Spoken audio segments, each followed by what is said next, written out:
Okay, so this is my tosa nakiri, and it has been sharpened a ton. But you can see what I mean by, I think, that especially the hollow on the top part of the blade, you can tell where it is because that's the part where the kuruichi is the darkest. So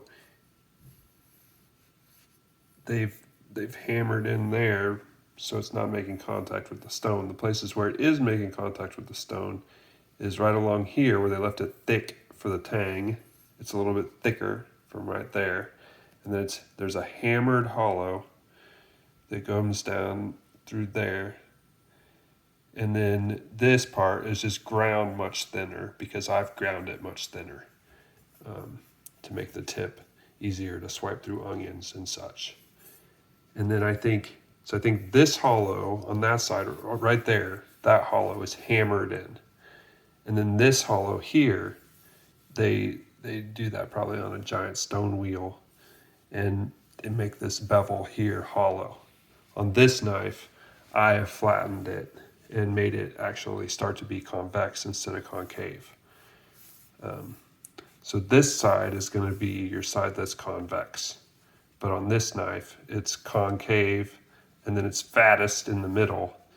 And then on this side, it came factory concave, but I've made it convex. And someday I'm going to make a handle for it. I still have the original piece of crap that came with it that just falls off very easily. And then on this side, you have that big, wide, essentially flat bevel that when this knife came again was concave through here. And you can still see that there's again a hammered concavity at the spine where the spine,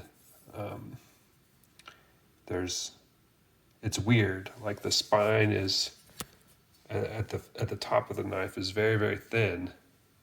And then it thickens up a little bit in the middle. It's hard to focus on it. But there's actually like a bulge in the middle. And then it has those concave bevels. So anyways, I think these knives are really interesting. You can get them for like $40 from Hita Tool when they have them in stock, which they don't very often because they sell out quick.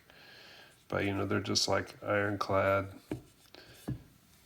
SK4 or whatever the like,